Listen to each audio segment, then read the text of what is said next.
Hi, my name is John Wiggins, and welcome to The Moderator. Today we will be discussing a new book written by Reginald Mebane called The Ghost at the Table. Mr. Mebane, could you give us a little bit of insight about the new book that's going to be coming out, I do believe, in the first part of 2016? Yes, and I'm pleased to be here, and thank you so much. You were correct. The name of the book is The Ghost at the Table, but the parenthetical title is a memoir of surviving life, the streets, in corporate America. And as you and I have talked about before on this show, the title has evolved since the last time, and we're in the final editing process this month to where we'll finish the edit and we'll be ready to go and publish it, and we'll have a full release in early 2016, as you mentioned. The premise revolves around our lives, my life in particular, as a memoir retelling of the story of growing up in the poor community that we did in North Memphis, as a young boy winning a scholarship to a New England prep school, subsequently winning a scholarship to a military academy, and ultimately moving up through the corporate ranks and working for a company like FedEx and becoming the chief operating officer, and then moving into the position that I'm at today as a senior executive in the federal government.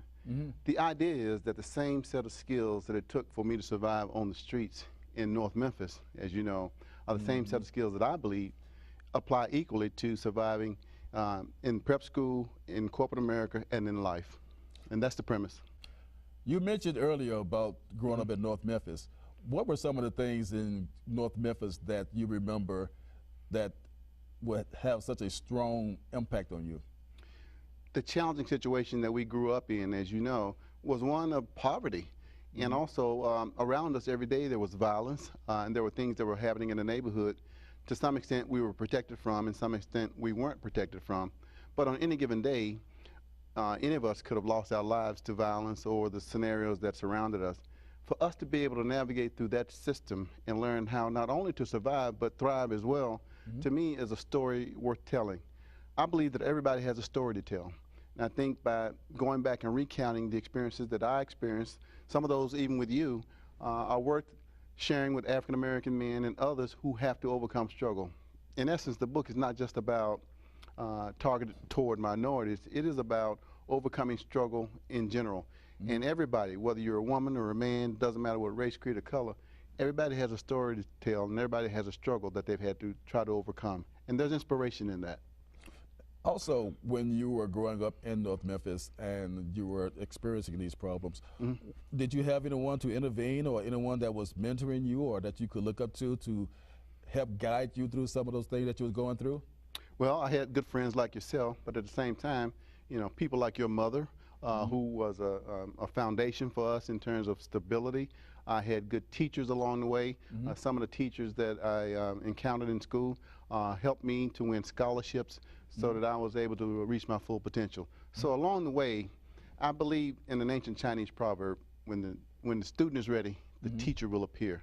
And if we're open and we have our eyes focused on leaning in and moving forward, those teachers and those opportunities will come about if we're open to them. Okay, so when you get to a certain level, say for instance in high school, or when you first learned that you were going to get a scholarship to go to like Exeter or to the Air Force Academy, what were some of the things that you had experienced in North Memphis or in Memphis in your past that helped you as you got to those locations? Well, part of the book is about learning to survive in any given scenario. And the first rule of survival, whether you're on the streets or whether you're in the corporate boardroom, first and foremost is to survive. You have to be able to do that environmental scan, to know where the dangers are, to be able to choose the cast of characters and understand who has the real power in that community. And by being able to live through some of those situations where at times we almost lost our lives, and we survived danger. We saw men get shot and killed. You know, we saw people get robbed, but at the same time, we never turned to those things because we had, as you said, good mentors along the way. At the same time, there was something inside of us, that ghost at the table that I referenced in the title, that little internal GPS that is inside all of us that provides that guiding voice that tells us when to turn left or when to turn right or when to go straight. That GPS inside of us is a gift, but you have to be open to listen to it. There are some GPSs that are better than others, as you know. Just with software today in your automobile, for example, depending on which brand of car you buy, some GPS systems are better than others. But we were fortunate enough to have good people like our parents and those teachers that we encountered in school that helped us stay on the straight and narrow. And we were wise enough, even though we were young, smart enough to know to follow those guides in the GPS. But that GPS is with us today, and that is the reference to the ghost at the table. It's inside all of us. Would you say that even as you've gotten older in your understanding of, I guess, called the politics of being in the corporate America, that you still have that ghost at the table? Absolutely, and I think that I'm thankful for that, and I'm still open to it, in that there are even times now on any given day where I'm in a situation as an executive or as a leader that I have to listen to that GPS. I think that GPS, or that internal voice, has helped me to become a good leader. I think it has helped me to become a good father. I'm the proud father of 28-year-old twin daughters. 28? Yes, that are gainfully employed. One is completing a master's degree. And also being a good husband and a good role model for others. And you and I talk about this all the time, understanding also that, I think Kevin Spacey said it best, if you make it to the top in the elevator, you have a responsibility to send it back down. And that's why I think we continue to reach back and help as many others. And you can do that on any given day in any role that you play. And that GPS is the thing that keeps reminding me that no matter how much I achieve, it's no good if I don't try to share that with someone else. Okay, now let me ask you another question. When you were growing up in Memphis, and I guess Memphis could be any town that you experience hardship in, it's just the circumstances that take place in those small towns that create the hazardous conditions or the harmful crisis area. Did you ever feel that you would be in a position that you're in now? Absolutely not. I think things unfold as you go along in life. But one thing that I did learn, John, is the fact that real estate matters. And by that I mean where you're born. I mean the land that you're born on, the community that you live in. It matters. It matters in the sense that there are some of us that are born to privileges in wealthy communities and other communities that are well-to-do, that those in less fortunate communities don't have access to the same types of resources and avenues to be successful. So real estate matters in the sense of where you're born. But it is never an excuse for you not to try to be a person of integrity and to try to continue to lean in and move forward despite whatever your circumstances are, despite wherever you're born in terms of real estate. Did you ever feel that you were being held back by individuals intentionally so, or by misrepresenting you, or in any way? Yes, absolutely. You remember the bullies that we encountered when we were in school. You know their names, just as well as I do. They tried to hold us back. Right. It could be, anybody that's a bully, not just in childhood, but also in corporate America. There bullies do still exist. They're all around us every single day. There are people that are intentionally set out to make other people miserable. That's an unfortunate fact of life. But the gift in that is understanding that it's not how they treat you, it's how you respond to the situation, learning to think differently in order to be able to deal with whatever adversity confronts you. Not only did we encounter, you call it roughnecks or kids or who are our own age, who were their main objective was to either hold us back or beat us back, one or the other.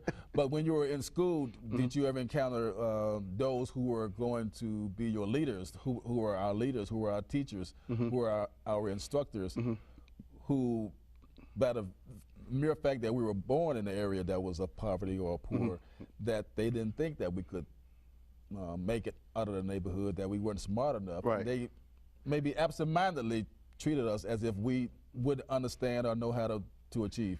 Absolutely. There's one in particular that you will recall. I won't say his name, for the sake of anonymity, but we were in the 7th grade, and he was our music teacher. And remember, he weighed about 300 pounds, and yeah, he was very, very harsh and mean on the one hand, and at the same time, I think that he didn't really believe that we would make it out of that scenario. He wasn't a real positive motivator for any of us. We operated out of fear when we dealt with him. Right. Versus somebody like a Miss Dixon, who was equally stern, but at the same time we knew she cared. Or Miss Coleman, remember those great role models? So there were bullies, you know, in authority positions in school, and some of those can be your teachers. At the same time, when you go off and you're in the military, or even in corporate America, you're going to encounter those same types of personalities. But again, what you have to be able to do is understand that, you know, even though this person might not be in your corner, you know, you have the ultimate upper hand in understanding that you have a choice in how you choose to react to them. So we did believe them. My internal GPS always told me, I'm better than this situation. And no matter what situation it was in, whether or not I didn't know where my next meal was coming from, or whether or not I didn't know where my next job or my next promotion was coming from, I always operated on the condition that Martin Luther King said it best: the antidote to racism or prejudice is excellence. Excellence at what you do. I'm going to be the best at what I do and continue to focus on trying to help as many other people around me, and the opportunities will cascade down around that. It's something that I believed in then, even as a young child growing up, not knowing where my next meal was coming from. It's something that I believe in now. You have to have some faith along the way as well. And I believe in a higher power. And as you know, we also believe in God in the sense that I'll wonder about the universe and understanding that we have faith that no matter how bad things get, that we will survive. When you were in college, I believe you went to the University of Memphis? University of Memphis. Okay, and did you experience any of the same, possibly, I would say prejudice, but teachers still not believing that you were capable of being able to? Yes, and the one point I was applying to a graduate school, I won't say which one, and then I had to drop out. I remember I was very young. I was 27 years old, and I had just started my master's degree, and dealing with the deadlines associated with registering for school. My wife was getting ready to have twins, and I had to drop out of the program past the dropout deadline. So I had to go and meet with the dean of the school, and the dean of the school politely told me that you might not want to consider coming back until you can do this full time. Well, that was never an option for me. I always had to work, so not coming back until I could do it full time was not an option to me. That very same person, that dean, ended up hiring me later on to teach in an adjunct faculty position after I got my master's degree. So it was pretty clear he didn't understand my scenario, but at the same time, there was a change of faith once he really got to know me. Right. Plus, he was able to see that you actually was able to succeed. Right.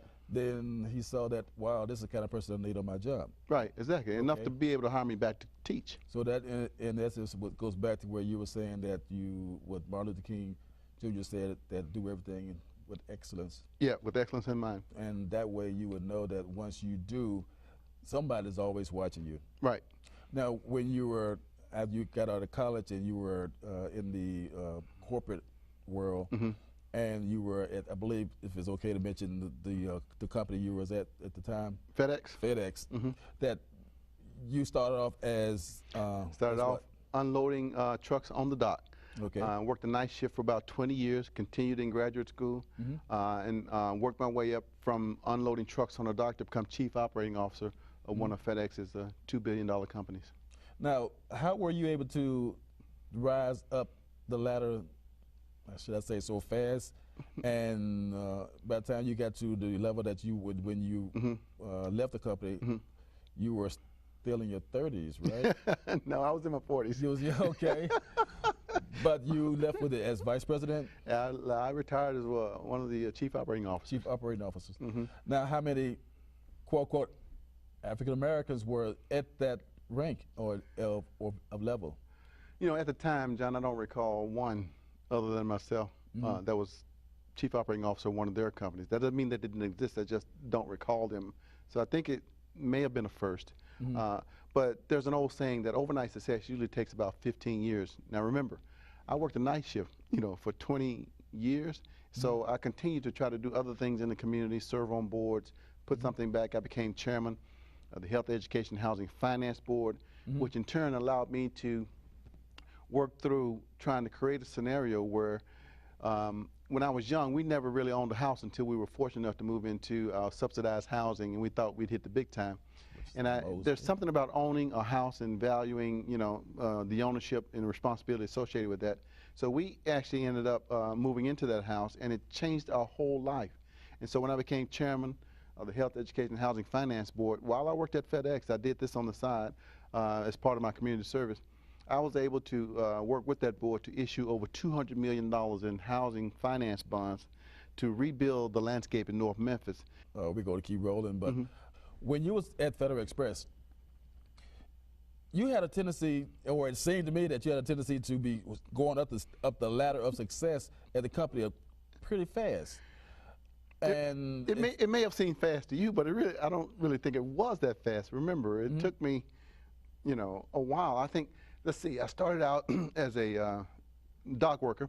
I became a ramp agent, who would do the paperwork on the airplanes, and then I became a team leader, and then I became a manager, and then I became a senior manager. I think I was a senior manager for like 6 years. Then I became a managing director for like 4 or 5 years, and that's when it became a little bit more rapid. I became a chief operating officer within like a 2-year time frame. Right. After now, how was the ghost helping you in those situations? The ghost is an accumulator. It's an aggregator of experiences. So every situation that you run into, you create this muscle memory inside your mind. So, for example, if you know that there's a pothole in this road and you drive down this road every day, you learn to avoid that pothole through muscle memory. So all those scenarios where I either was almost fired or I didn't do a good job and I was not rewarded for it, I kept those things in the back of my mind, and my GPS, my internal ghost, so to speak, will remind me of those situations so I wouldn't make the same mistakes twice. Okay, so you have some excerpts from your book that you wanted to share with the audience that will depict some of the situations that you've encountered? Yes, and thank you for asking. Okay. Thought you would never ask. Okay.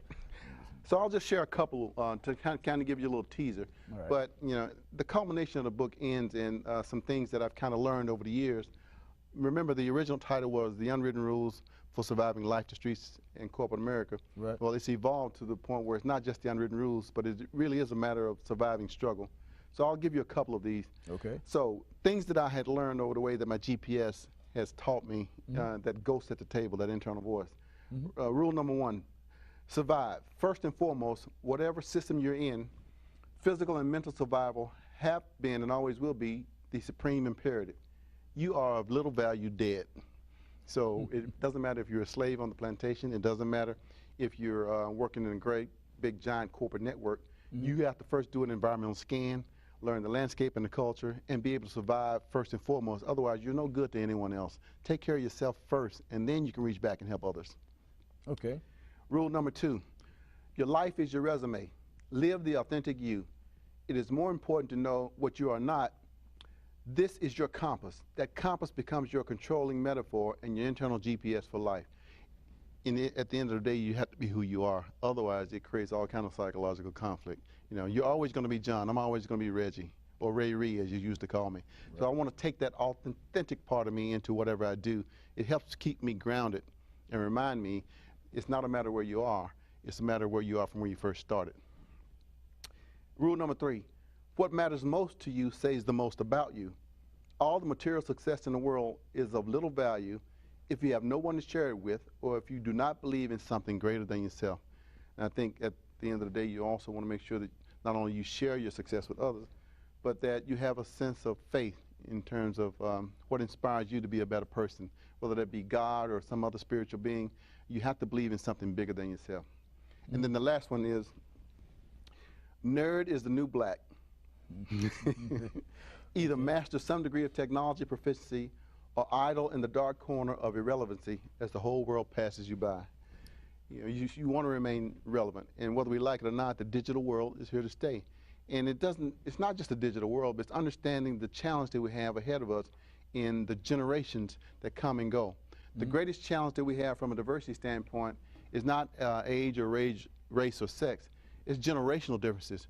Right now, millennials outnumber baby boomers. We're baby boomers. Millennials outnumber us now. Those babies born in the 80s and afterwards. You know, they outnumber us now.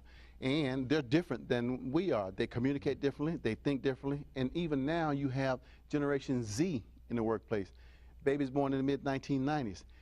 So you've got traditionalists all the way through Generation Z in the workplace now and in the world, and we all got to live in this world together. People are living longer. The average lifespan for someone now is 90. The fastest growing demographic in the U.S. is people over 90. You know, in another 30 years, 40 years, the average lifespan is going to be 100. So people are living longer. We have to learn to be able to communicate and lead across these generational lines to inspire people to move toward a better goal. So it's those generational differences that help us, and technology is a big part of that. Whether you like it or not, social media is here to stay. You can either be the master of your brand or you can live in the dark. Okay. How do you want people to take your book? I mean, what do you want them to get from your book as a whole? I want them to get from the book the idea that everybody's got a story to tell. Everybody has a struggle going on. 1 in 3 people that you meet is struggling right now with some type of either social or psychological challenge. I think that despite that, there's hope, and that the idea is you never know what tomorrow is going to bring. Just keep leaning in and moving forward. Don't let depression overtake you. Don't let circumstances overtake you. That's easier said than done. But surround yourself with the people that care about you, that are worth you investing time and emotion with. Have a circle that matters, and keep leaning in and moving forward, no matter what the world throws at you. That's what I want people to get. Now, where in the world did you get the title, the name of the book from? The Ghost at the Table? The Ghost at the Table. What inspired that? Well, I've always, as I mentioned, had this voice inside my head, and actually it was my father. My father died when I was 12 years old. And so he was a very stern father, but we knew that he loved us. You know, he believed in education, even though he himself only had a 5th grade education. And so I remember the day that he was died. I was actually there. He had a heart attack. And I actually I was there when he died. I was trying to wake him up. He was having a heart attack, and then they called the ambulance and took him away. He was dead on arrival. But because I knew he was just such a strong proponent of education, even though I had witnessed my father die that night, I got up and went to school the next day because I know that's what he would have wanted me to do. I remember that. Right, you do. And I didn't miss a day out of school after that. And that was one of the things that that resonated with me, was the fact that you never missed a day at school. Right. It's because that voice, his voice, started this whole idea about that ghost at the table. He's always there, whether it's your father, whether it's your mother, whether it's some great mentor you had, some impactful thing or person that helps guide you in your life. It's always been there, even as a little kid. And it started with my father. Okay. Now, once you have, the book has come out, is there a way to contact you about the book? Yes, we're actually going to do a full press release. And when it does happen, I'm going to be happy to come back and share with you and talk about it a little bit more on air. You've been gracious enough to host me while I was writing this book. I wrote it in about 10 months, and now we've gone through this editing process. And I want you to be one of the first to be able to let me culminate the experience by sharing it with the world on your show. I'll be more than glad to have you back to have that done. I'm going to go back for a minute because we got about 3 minutes left in the show. Initially, your book was called The Unwritten Rules. The Unwritten Rules. And you changed it to the Ghost at the Table. The Unwritten Rules was stated that these were rules that were never brought to the table because they were unwritten. I mean, it's not the kind of thing that you learn in a textbook. It's not written down somewhere. These are things that you learn only through living life. So these unwritten rules kind of unfold as you go through life. Now, your unwritten rules may be different than mine, but I do believe that the unwritten rules that I have and that I share as a culmination in the book have relevancy to everyone. So people will feel free to pick and choose which ones they think are most relevant to them, but I think they're pretty generalizable. Okay, and you saw fit to change it to The Ghost at the Table because? In honor of my father, and also in honor of the fact that we all have this internal GPS inside of us, and I want people to learn to listen to that GPS. It can be your worst friend, or it could be your best friend or your worst enemy. It can be the thing that keeps you from getting in trouble, or it can be the thing that keeps you or heads you into the direction of being killed. Learn to listen to that GPS and enhance it, and so that it can become your best friend. Because some voices that we have inside of us tell us to do wrong things, and it doesn't end well. But I think if you cultivate that GPS, it can become your best friend and help you lead a productive and fruitful life. Okay. Now, has your children embraced this same philosophy? I have no idea. Okay. I think they think that because I'm dad, that is automatic. Yeah, that they don't necessarily listen to what their father has to say. Now, I do believe though that I have raised good people, and so and I remember they're identical twins, and I remember seeing these differences even when they were young, from the same egg, mind you. They were as different as night and day. And as a parent, you don't ever really know if you're doing a good job, but every now and then you get a little insight. So sometimes I would hear them talking to each other, and I would know that I was having an influence. But I don't think that they really ever wanted to show me that I was being an influence. Because I think that's the way kids are. Right, because then they have to say that, yes, you were right. Right, exactly. And they've tried to do everything they can, I think, to not go down the route to become leaders or managers. And guess what they're doing right now? One's completing her MBA, and they're both in management. Okay. Okay, well, I must say that this has been a great show. I do appreciate you coming on. And my name is John Wiggins, and thank you for watching The Moderator. And thank Reginald Mebane for coming on the show. Once again, hopefully I'll see you again at the first part of next year. Yes, absolutely. 2016. Thank you, and good night.